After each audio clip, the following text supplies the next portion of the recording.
ఏది న్యాయం? ఇప్పుడు అందరిలోని మెదులుతున్న ప్రశ్న ఇది. కానీ సమాధానాలే దొరకట్లేదు. దీనికి ప్రధాన కారణం సోషల్ మీడియా వికృతాలు, మరొక అంశం రాజకీయ నేతల మాట తీరు, వాళ్ళు మాట్లాడుతున్న అంశాలు. గతంలో ఏం జరిగింది, ఇప్పుడు అదే జరుగుతుందా? మరి గతంలో శిక్షలు లేవు, ఇప్పుడు శిక్షలు ఎందుకు ఉంటున్నాయి? గతంలో కట్టడి లేదు, ఇప్పుడు ఎందుకు కట్టడి చేయడానికి ఆలోచనలు చేస్తున్నారు? మరి జెండా మోసిన వాళ్ళకి, వాళ్ళు పడ్డ బాధలకి విముక్తి లేదా? గతంలో ఇష్టం వచ్చినట్లుగా పేలిన వాళ్ళు దర్జాగా తిరగాల? చాలా ప్రశ్నలు, కానీ సమాధానాలు కనిపించట్లేదు. ఎందుకు ఈ అంశం ప్రధానంగా తీసుకురావాల్సి వస్తున్నదంటే, వైఎస్ఆర్సీపీ అధికారంలో ఉన్నప్పుడు 2019 నుంచి 24 వరకు కూడా జగన్మోహన్ రెడ్డి గారు అండ్ కోర్ టీం అనుకునేవాళ్ళు, కొడాలి నాని గారు, వంశీ గారు, పేరు నాని గారు, రోజా గారు, జోగి రమేష్ గారు, అంబటి రాంబాబు గారు, ఇంకా చాలామంది, వాళ్ళు వెటకారపు మాటలు, వాళ్ళు టార్గెట్ చేసి మనుషుల్ని మాట్లాడే తీరు, ముఖ్యంగా పవన్ కళ్యాణ్ గారిని, అలాగే చంద్రబాబు నాయుడు గారిని, లోకేష్ గారిని అసలు మామూలు కాదు కదా.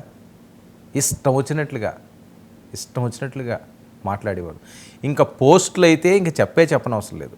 జనసేన వీర మహిళను అవనియండి, తెలుగు మహిళను అవనియండి, అతి దారుణంగా, అతి నీచంగా, ఇంకా వాళ్ళ ఫ్యామిలీలుగానే ఆ ఫోటోలు చూస్తే, ఆ మార్ఫింగ్ ఫోటోలు, లేకపోతే ఆ మెసేజ్లు వింటే ఇంకా వాళ్ళు మనస్ఫూర్తిగా వాళ్ళు బయటికి రాలేని పరిస్థితి, టెన్షన్గా ఉండేది. ఎప్పుడు ఎక్కడి నుంచి ఎవరే పోస్ట్ పెట్టి ఏం చేసేస్తారు అని. సో అలా నడుస్తున్న ఆ నేపథ్యంలో భువనేశ్వరి గారి మీద మరింత శృతి మించి, మరింత వికృతం, మరింత సైకోయిజం ఆవిడ గురించి మాట్లాడిన మాటలు, అదే వైఎస్ఆర్సీపీ ఓటమికి, వినాశనానికి మొదటి అడుగు అని చెప్పి అప్పట్లో ప్రచారమైంది. మొన్న ఎలక్షన్లో కూడా అదే చూపించింది అని. ఎందుకంటే మరి ఆ రోజు భువనేశ్వరి గారిని ఇంక దాన్ని మనం ప్రస్తావించలేము, మాట్లాడడానికి నాకు కూడా ఇష్టం లేదు. జరిగిన అంశం అంతా కూడా మీకు తెలుసు. అప్పుడు అసెంబ్లీ సాక్షిగా నిండు శాసనసభలో చంద్రబాబు నాయుడు గారు బయటకు వచ్చి కన్నీటి పర్యంతం అయ్యి ఆయన శపథం చేసి బయటికి వెళ్ళిపోయిన సందర్భం. అది ఎంత నీచమండి అది. తల్లి లాంటి, నేను చాలాసార్లు ప్రస్తావించాను ఇది, వంశీ గారికి నిజంగా తల్లి లాంటి వ్యక్తి ఆవిడ. తెలుగుదేశం పార్టీ తెలీదా, లోకేష్ గారు తెలీదా, పప్పుగాడు అంటాడు, ఇంకొకటి అనేవారు. ఆయన ఏదో జూమ్ మీటింగ్ పెట్టుకుంటే లోకేష్ గారు, ఆ జూమ్ మీటింగ్లో కూడా వీళ్ళిద్దరూ ఎంటర్ అయిపోవడం, ఎవరు, వంశీని, కొడాలి నానిని. ఈ రకమైన చాలా దారుణాలు, చాలా నీచంగా ప్రవర్తించిన పరిస్థితి. మరి అప్పుడు మాట్లాడిన వాళ్ళందరూ ఇప్పుడు బుద్ధిమంతులు అయిపోయారా? అప్పుడు మాట్లాడిన వాళ్ళందరూ కూడా గొప్ప వాళ్ళ కింద కనిపిస్తున్నారా? సరే పోతే పోయిందిలే, అప్పుడు ఏదో మాట్లాడేసాడులే అని ఇప్పుడు పట్టించుకోవాల్సిన అవసరం లేదా? మరి పట్టించుకుంటే ఎందుకు వాళ్ళ మీద కేసులు పట్టలేదు? మరి పట్టించుకుంటే ఎందుకు వాళ్ళని అరెస్టులు చేయట్లేదు? మరి పట్టించుకుంటే ఎందుకు వాళ్ళకి నోటీసులు ఇవ్వట్లేదు? మరి పట్టించుకుంటే ఎందుకు ఉక్కుపాదం మోపలేకపోయారు వీళ్ళ అధికారంలోకి వచ్చిన తర్వాత? ఇది కార్యకర్తలు అంటున్న మాట అండి. ఈ ఇబ్బందులు అనుభవించిన వాళ్ళు అంటున్న మాటలు ఇవి. వాళ్ళు రగిలిపోతున్నారు. కూటమికి ఇది అర్థమవుతుందో అర్థం అవట్లేదో తెలియట్లేదు, కానీ వాస్తవం ఇది.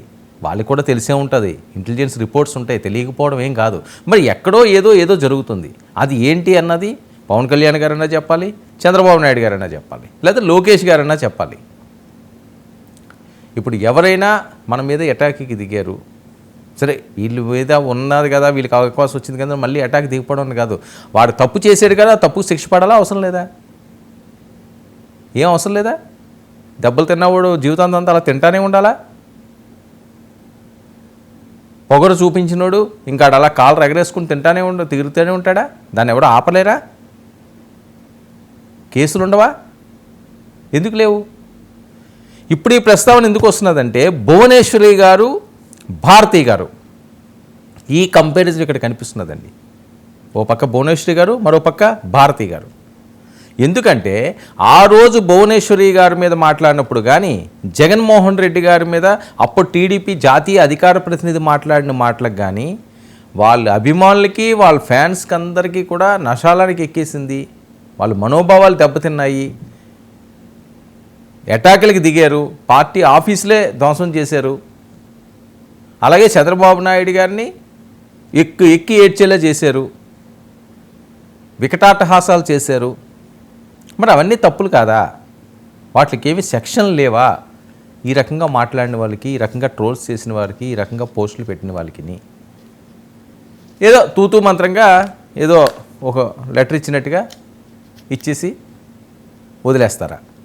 ఏదో నోటీస్ ఇచ్చి మీరు రండి, మీరు వెళ్ళండి, ఒకసారి కనిపించి వెళ్ళండి అని. అలా కాదు కదా. తప్పు చేసిన వాడికి భయం ఉండాలంటే శిక్ష పడాలి కదా. ఆ శిక్ష ఎక్కడ పడుతుంది?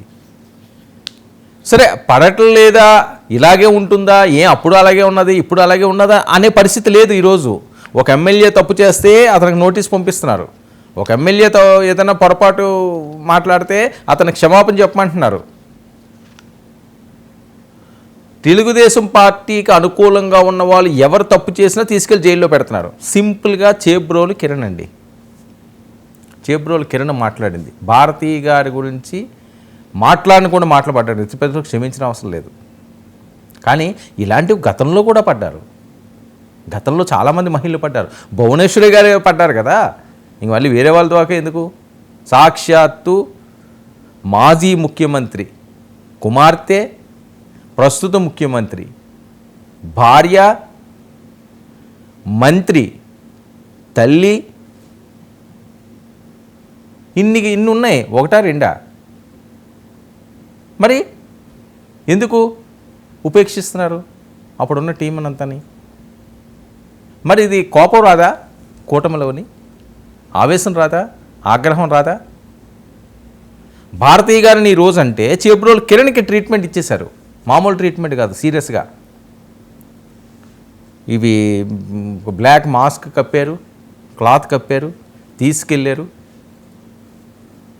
శిక్షలు వేశారు, జైల్లో పెట్టారు. మరి ఆ రోజు అలాగా సోషల్ మీడియాలో విచ్చలవిడిగా మాట్లాడిన వాళ్ళు, మహిళలని కూడా చూడకుండా ఇష్టం వచ్చినట్లుగా మాట్లాడే వాళ్ళు ఎందుకు పట్టించుకోవట్లేదు? దీనికి ఏమైనా బలమైన కారణాలు ఉన్నాయా? మరి ఇలా జరిగితే క్యాడర్ నిలబడుతుందా? వాళ్ళకి కోపాలు రావండి. కొంతమందికే కోపాలు వస్తాయా? కొంతమందికే పౌరుషాలు వస్తాయా? కొంతమందే బాధపడాలా? అందరికీ సమన్యాయం దొరకదా? ఇదేమి న్యాయం అని అడుగుతున్నారు. అసలు ఏది న్యాయం బాబు మీరు చెప్పండి, మేము నేర్చుకుంటాం అంటున్నారు. సమాధానం ఎవరు చెప్తారు? అప్పట్లో హామీలు ఇచ్చిన వాళ్ళు, అప్పట్లో వాగ్దానాలు చేసిన వాళ్ళు, అప్పట్లో భరోసా ఇచ్చిన వాళ్ళే దీనికి సమాధానం చెప్పాలి. ఎవరో భరోసా ఇచ్చింది? నారా చంద్రబాబు నాయుడు గారు, ముఖ్యమంత్రి వర్యులు, కొణిదెల పవన్ కళ్యాణ్ గారు, డిప్యూటీ ముఖ్యమంత్రి వర్యులు నారా లోకేష్ గారు, మంత్రివర్యులు. మరి వాళ్ళు సమాధానం చెప్పాలి కదా. యుద్ధ ప్రాతిపదిక మీద కిరణ్ని అరెస్ట్ చేయడం కరెక్ట్, కిరణ్ మీద సెక్షన్లు వేయడం కరెక్ట్. కానీ అతను తప్పు చేశాడు, వెంటనే రిలీజ్ అయ్యాడు, తప్పు తెలుసుకున్నాడు, బహిరంగ క్షమాపణ చెప్పాడు. అమ్మా నీ కాళ్ళు పట్టుకుంటాను అని ప్రాధేయపడ్డాడు. అయినప్పటికీ వదలకూడదు, కరెక్ట్ అది చేసింది. కాళ్ళు పట్టుకుంటానంటే ఎలాగవుతుంది? ఒక సోదరిమణులు లాంటి ఆమెను పట్టుకుని ఒక మాజీ సీఎం గారు భార్య అవసరం లేదండి. ఏ మహిళనన్నా తప్పే. మాజీ సీఎం గారు భార్య అయితేనే ఇలా చెయ్యాలని ఏం లేదు. ఏ మహిళని ఇలా మాట్లాడినా తప్పే. మరి ఆ రోజు మాట్లాడారు కదా, వీర మహిళలను అయితే రోడ్ల మీద పెట్టి తన్నారండి. ఇంకెంతకంటే ఇంకేం మాట్లాడాలి? అద్వారంపూడి చంద్రశేఖర్ రెడ్డి టీము కాకినాడలోని వీర మహిళలు రోడ్ల మీద పెట్టి కొట్టారు, రోడ్ల మీద పరుగులు పెట్టించారు. నేను చాలాసార్లు ఈ సందర్భాన్ని ప్రస్తావించాను. అదిగో ఈయన రోడ్ల మీద పెట్టి బాదారు, పరుగులు పెట్టించారు, చీరలు లాగారు, తాకరాని చోట తాకారు, ఎన్నో అవమానాలు భరించారు. వాళ్ళు ఎందుకు భరించారు? మాకు ఒక అవకాశం రాకపోతుందా, వాళ్ళు చేసిన తప్పులన్నిటికీ శిక్ష పడకపోతుందా అని చెప్పి నడి రోడ్డు మీద అంత దారుణమైన అవమానం పడ్డా ఆ మహిళలు వాళ్ళ గుండెల్లోనే దాన్ని దాచుకొని కసితో జనసేన జెండా పట్టుకుని తిరిగారు. పవన్ కళ్యాణ్ గారిని గెలిపించుకున్నారు. మనకి తగిలితేనే కాదు కదా దెబ్బ, మన కుటుంబ సభ్యులకి, మనం వెన్నంటి నడిచిన వాళ్ళకి దెబ్బ తగిలినా అది మనకు తగ్గినట్లుగా భావించాలి. అప్పుడే కదా కేడర్ నిలబడుతుంది. కానీ ఆ పరిస్థితి కనిపిస్తుందా? ఇప్పుడుకొచ్చి యాక్షన్ తీసుకోకపోతే చాలా అనుమానాలు వస్తున్నాయి కదా. అన్నా లజ్నోవా గారు విదేశీ మహిళ, హిందూ సాంప్రదాయం, ముఖ్యంగా తెలుగు సంస్కృతి సాంప్రదాయాలకి అద్దం పట్టే విధంగా ఆవిడ బిహేవ్ చేస్తున్న తీరు. కొడుకు కోసం మొక్కుకోవడం మనం ఎన్నోసార్లు చూసాం, భర్త కోసం మొక్కున్న వాళ్ళని ఎంతో మందిని చూసాం, తలనీలాలు సమర్పించుకున్నాం. కానీ విదేశీ వనిత అయి ఉండి ఆమె మార్క్ శంకర్ కోసం మొక్కుకొని ఆవిడ మొక్కులు తీర్చుకుని ఎంతో భక్తి పార్వశ్యంతో, ఎంతో భక్తిభావంతో, నా గారాల పట్టి నాకు అందించావు కదా ఏడుకొండలవాడ వెంకటరమణ గోవిందా గోవిందా అనుకుంటూ ఆవిడ పూజలు నిర్వహిస్తే దాన్ని ట్రోల్ చేస్తారు, మార్ఫింగ్ ఫోటోలు పెడతారు. డిక్లరేషన్ ఇచ్చి వెళ్ళింది ఆవిడేం మామూలుగా వెళ్ళలేదు కదా. మరి అది ఇంకో పంచాయతీ. దానికేమోని ఒకటి భువనేశ్వరి గారిని ఆ రోజు మాట్లాడిన వాళ్ళు ఎవరికి శిక్షలు పడలేదు. భారతీయ గారిని మాట్లాడినప్పుడు అధికారంలో కూటమి ప్రభుత్వం ఉన్నా వీళ్ళు వెంటనే యాక్షన్ తీసుకున్నారు దానికి సంబంధించిన వ్యక్తిని, అప్పుడు ఏమీ తీసుకోలేదు. మరి అన్నా లజ్నోవా గారు ఈ రకంగా పూజలు చేస్తున్నారు, ఆవిడ భక్తిభావంతో వెళ్తున్నారు, అక్కడ సంస్కృతి సాంప్రదాయం ఏదైతే అది తూచా తప్పకుండా ఆవిడ పాటిస్తుంటే భారతీయ గారు అసలు వెళ్ళారా, పట్టు వస్త్రాలు ఇచ్చారా, తీర్థం పుచ్చుకున్నారా, ఆవిడ ప్రసాదం పుచ్చుకోలేదు కదా. ఇలా ఈ కంపారిజన్ మళ్ళీ ఇది ఒక ట్రోల్స్. అంటే ఏది రైటు ఏది రాంగు అన్నది ఎవరండి చెప్తారు? ఇప్పుడు ఈవిడ ఈ రకంగా అనుకున్నారు, ఆవిడ ఆ రకంగా అనుకున్నారు. సరే, ఎవరు భక్తి వాళ్ళది, ఎవరు ఆలోచనలు వాళ్ళవి, వాళ్ళకి లేదు. నమ్మకం లేని చోట బలవంతంగా రుద్దాల్సిన అవసరమే ఉంది? అవసరమే ఉంది. నమ్మకం లేదు ఆవిడకి, లేదు ఆవిడకి, ఏదో వేరే విశ్వాసం ఉంది. ఆ విశ్వాసం మీద ఆవిడ వెళ్ళనివ్వండి. ఇప్పుడు హిందూ దేవాలయాల్లో లేకపోతే దేవుడు వెంకటేశ్వర స్వామో, శివుడో, విష్ణువో, లేకపోతే ఒక సాయిబాబాయో, లేకపోతే ఒక అయ్యప్ప స్వామో, ఇలాగా ఎవరికి నచ్చిన భక్తులు వాళ్ళకు ఉంటారండి. వాళ్ళకి ఏదో వాళ్ళు ఆశీస్సులు లభిస్తాయి అని వాళ్ళు ఆత్మవిశ్వాసం, వాళ్ళకి ఏదో మంచి జరుగుంటుంది. ఎప్పుడో ఒక మాట అనుకున్నప్పుడు ఒక ముక్కు అనుకున్నారు, వాళ్ళు ఏం చేస్తారు, కంటిన్యూగా వాళ్ళని పూజించుకుంటారు. అలాగే జీసస్ని పూజించుకునే వాళ్ళు పూజించుకుంటారు. ముస్లిమ్స్ అల్లాని పూజించుకుంటారు. తప్పు ఏముంది అందులోని? దాన్ని ఎందుకు రాద్ధాంతం చేయడం? సో ఎందుకు ఒక విష సంస్కృతిని పెంచి పోషిస్తున్నారు? ఏమీ లేనిది. ఇప్పుడు హైదరాబాద్ మహానగరంలో ఉన్నది, ఓ పక్క రంజాన్ చేసుకుంటారు, ఇంకో పక్క శ్రీరామనవమి చేసుకుంటారండి. ఎందుకు? ఎవరిష్టం వాళ్ళది.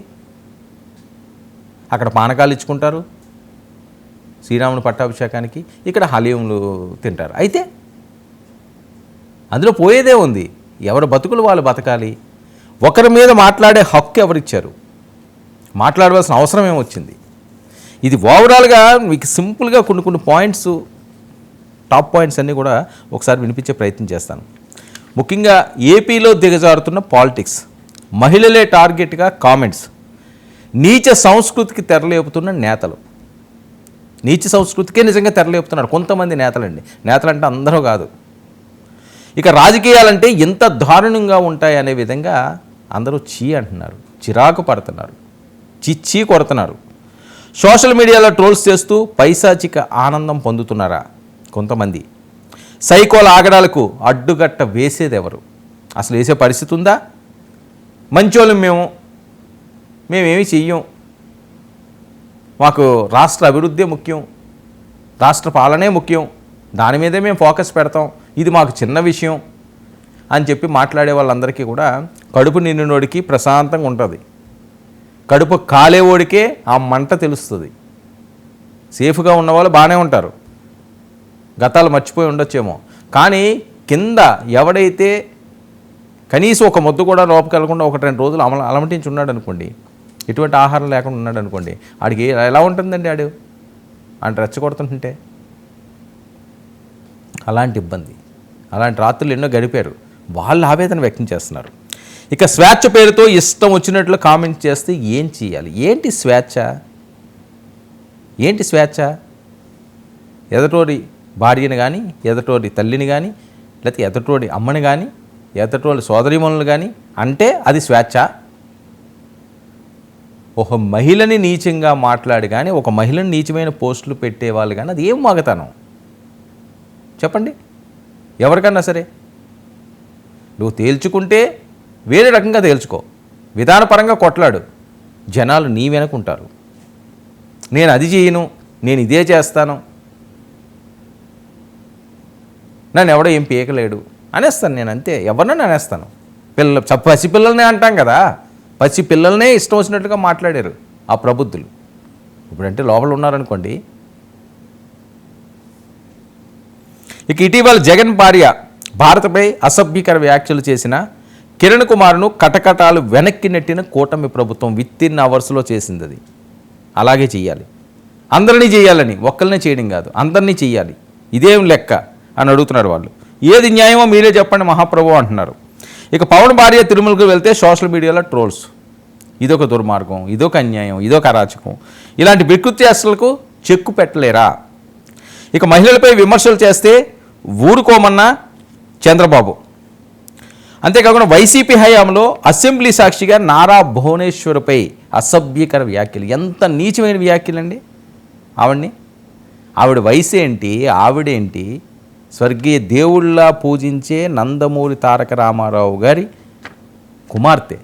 వాళ్ళు ఎలాంటి ప్రాంతాల్లో ఏ రకంగా ఎంత జాగ్రత్తగా ఎన్టీ రామారావు గారు వాళ్ళని పెంచుంటారండి. ఎన్టీ రామారావు గారి బిడ్డలు చాలామంది తెలియదు, ఇంకా చాలామందికి తెలియదు. వాళ్ళు ఎక్కడున్నారో ఎలా ఉన్నారో కూడా కొంతమంది తెలియని పరిస్థితి. ఎప్పుడో మీటింగ్లో అయినప్పుడు ఆవిడెవర్రా అని అనుకున్న సందర్భాలు కూడా చాలామంది ఉంటారు. ఎందుకంటే అందరూ రామారావు గారు పోలికలతోటి ఎక్కువ ఉంటారు కాబట్టి ఆవిడ బిడ్డేమో, ఈవిడ మనవరాలేమో ఇలా మాట్లాడుకుంటే పరిస్థితి. ఆయన అలా పెంచాడు, ఆయన పెంపకం అంతమందిని.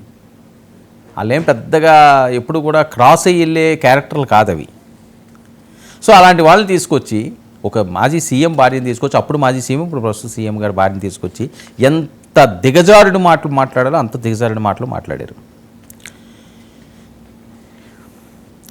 ఇక బోరును ఏడుస్తూ బయటికి వచ్చిన చంద్రబాబు. ఎవరు తట్టుకోగలరండి? ఏ భర్త తట్టుకోగలరు భార్యని అంటేని? ఎవరు తట్టుకోగలరు? భర్తనంటే భార్య మాత్రం తట్టుకోగలరా?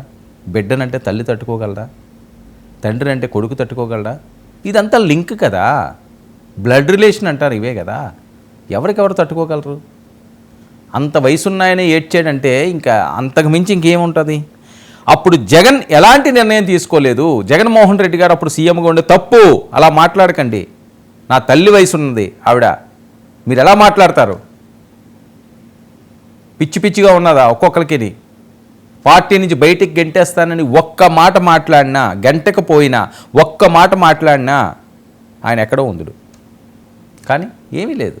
ఎవరు నవ్వుకుంటే వాళ్ళు నవ్వుకొని ఉన్నారు, ఎవరు మాట్లాడుకుంటే ఆయన మాట్లాడుకోండి, విచ్చలవిడిగా వదిలేయడం వల్ల కూడా ఈ ఎఫెక్ట్ వచ్చిందని. ఇక ఇప్పుడు భారతిపై కామెంట్స్ చేసిన వారి తాట తీస్తున్నారు. వాస్తవం ఇది. చంద్రబాబు నాయుడు గారు ఒకటే వార్నింగ్ ఇస్తున్నారు, పిచ్చి వేషాలు వేసి పోస్టులు వేస్తే తనాపరా భేదం లేదు, తోలు తీసేస్తానంటున్నారు. ఇది కదా చేయాల్సిన పని. ఇప్పుడు ఎవరైనా పెట్టమని పెడతారేమో ఈసారి నుంచి, భయపడతారు. మన కిరణ్కి తగిలిన ఎఫెక్ట్, చేబ్రోలు కిరణ్కి తగిలిన స్ట్రోక్కి మొత్తం సెట్ అయిపోతారు. ఇక వైసీపీ అధినేత జగన్ చంద్రబాబు పాలనలో భిన్న వైఖరి కనిపిస్తుందా? ఇది ప్రజల్లో ఈరోజు మాట్లాడుతున్నది. అప్పుడు ఆయన పాలన, ఇప్పుడు ఈయన పాలన. అప్పుడు ఆయన యాక్షన్ తీసుకోకపోవడం, ఇప్పుడు ఈయన ఇమీడియట్గా యాక్షన్లోకి దిగడం. ఈ డిఫరెన్స్ని ప్రజలు చూస్తున్నారా? ఇది కదా కావాల్సింది అని. అది పాజిటివ్ అవనివ్వండి, నెగిటివ్ అవనివ్వండి, ఒక్కొక్కరు ఒక రకంగా అనుకోవచ్చు కానీ ఇలాంటి అంశాల్లో అందరూ ఒకటవ్వాల్సిన అవసరం ఉంది. తప్పు కింద ఖండించాల్సిన అవసరం ఉంది. మనం చాలా ముచ్చట అనిపించింది, జగన్మోహన్ రెడ్డి గారు ఎవరు మాట ఏంటండి, ఆయన అంతా నియంతలా ఉంటాడండి, ఇవన్నీ మాట్లాడిన వాళ్ళు ఎవరికి అతని విశేష చెప్పడం, ఇలా మాట్లాడతారా? మన మార్క్ శంకర్కి ప్రమాదం జరిగితే వెంటనే ట్వీట్ చేశాడు ఆయన. చాలా బాధ అనిపించింది. ఆ పసిపిల్లోడి క్షేమంగా ఉండాలని. ఇది కదా రాజకీయం. గొడవలకి ఏంటండి, ఏముంటాయి? విధానపరంగా ఏదైనా మాట్లాడుకోండి. పవన్ కళ్యాణ్ గారికి మీకు ఏమైనా పర్సనల్ గొడవలు ఉన్నాయి ఏంటి? ఏం ఉండవు కదా. ఇక ట్రోల్స్ చేస్తున్న సోషల్ మీడియా సైకోలను ఏం చేయాలి? క్రిమినల్ మెంటాలిటీ ఉన్నవాళ్ళు చట్టాలకు భయపడరా? భయపడేలా చెయ్యాలి. అదే చట్టం పని. భయపడేలా చెయ్యాలి పోలీసులు కూడా. ఆ సింహాలు తలెత్తుకునే విధంగా ఉద్యోగం చేస్తే ప్రతి ఒక్కడు పోసుకోవాల్సిందే. అది దించితేనే డౌన్ అయిపోతారు. అప్పుడు భువనేశ్వరి, ఇటీవల వైఎస్ భారతి, ఇక ఇప్పుడు అన్నా లెజినోవా కూడా ఈ లిస్టులోకి ఆవిడే చేరిపోయింది. మహిళలు అనే గౌరవం లేకుండా ట్రోల్స్ చేస్తున్న వారి తాట తీయలేరా? ఇది ప్రశ్న. ఎవరు దీనికి సమాధానం చెప్తారు? ఎవరు న్యాయం చేస్తారు? ఇంతకుముందు బాధలు అనిపించే వాళ్ళకి భరోసా ఎవరిస్తారు? లేదు ఇప్పటికీ ఇలా కొనసాగిస్తాం, 5 సంవత్సరాలు పడ్డ వాళ్ళందరూ పడ్డండి, తిట్టించుకున్న వాళ్ళందరూ తిట్టించుకోండి, అన్నీ వదిలేసుకున్నాం, మాకేం అవసరం లేదు, ఎవడలా పోయినా సరే ఏముందిలే, మనం అధికారంలోకి వచ్చాం, 5 సంవత్సరాలు హ్యాపీగా పాలించుకుందాం, మళ్ళీ ఇంకొక 5 సంవత్సరాలు గెలడానికి ఆలోచించుకుందాం, మిగతా వాటి మీద మనకి ఫోకస్ పెట్టి అంత టైం లేదు అనుకున్న వాళ్ళందరిలోని కూడా ఈరోజు వాళ్ళకైతే ఎవరైతే నిజంగా బాధలు పడ్డ వాళ్ళందరూ డైరెక్ట్గానే వాళ్ళ మీద మాట్లాడుతున్నారు. ఎంతో అనుకున్నాం, ఏదో జరిగిపోద్ది అనుకున్నామండి, ఏదని నేను సింపుల్గా ఎందుకు నేను చాలాసార్లు సందర్భంలో చెప్పింది కాకినాడ, అది వారంపూడి చంద్రశేఖర్ రెడ్డి, వీర మహిళలు అసలు ఈయన పిఠాపురంలో గెలడం, అక్కడ ఎంపీ రావడం, వాళ్ళు లోకల్ మళ్ళీ రూరల్లో మళ్ళీ ఎమ్మెల్యే జనసేన రావడం, ఎంత ఆనందపడిపోయారంటే వాళ్ళు సొంతంగా గెలిచినంత ఆనందపడ్డారు. ఏదో జరిగిపోద్ది అని మన ప్లేనరీ టైంలో కూడా ఏమీ జరగలేదు, ఏం జరుగుతుందో జరగదో కూడా తెలియదు, అన్ని ఇబ్బందులు పడ్డవాళ్ళు. ఎవరిని అన్యాయంగా అరెస్టులు చేయమనో ఎవరిని అన్యాయంగా టార్గెట్ చేయమని అయితే ఎవరూ చెప్పరు. కానీ తప్పు చేసిన వాళ్ళకి శిక్ష పడకపోతే ఇదెక్కడ న్యాయం? ఇదేవి దారుణం? మేము వెళ్ళి ఎవరికి చెప్పుకోవాలి? 2019 నుంచి 24 వరకు కూడా ఎవరికి చెప్పుకోవడానికి లేదు. ఇప్పుడు 24 నుంచి చెప్పుకోవడానికి మనుషులు ఉన్నా వాళ్ళు వినటం లేదు. ఎలాగా? ఏమైపోవాలి మేము? ఇదెక్కడ న్యాయం? ఇదేమి ధర్మం? మాకు శిక్షలు వేస్తారా చిన్న చిన్న తప్పులు చేస్తే? మరి ఇంతకంటే పెద్ద తప్పులు చేసి వాళ్ళు వేసిన శిక్షలకు మేము బలైనప్పుడు మాకు అండగా ఉంటానని హామీ ఇచ్చిన మీరు ఈరోజు హ్యాండ్ వాష్ చేసుకుని వెళ్ళిపోతే ఎలాగండి అని అడుగుతున్నారు. మరి దీనికి సమాధానం అక్కడ కూర్చున్న వాళ్ళిద్దరే చెప్పాలి. ఇంకొక ఆయన రెడ్ బుక్ పట్టుకున్న లోకేష్ గారు, అందులో పేర్లు రాసేమన్నారు. ఎవరు పేర్లు రాశారు, ఏం చేశారు అన్నది. దీని మీద యాక్షన్ కానీ తీసుకోకపోతే కూటమికి అపకీర్తి తప్పదు అన్నది పెద్ద ఎత్తున వైరల్ అవుతున్న అంశం. ఇప్పటికే గరంగా ఉన్నారు శ్రేణులు. మరి దాన్ని ఏ రకంగా బుజ్జగిస్తారో చూద్దాం.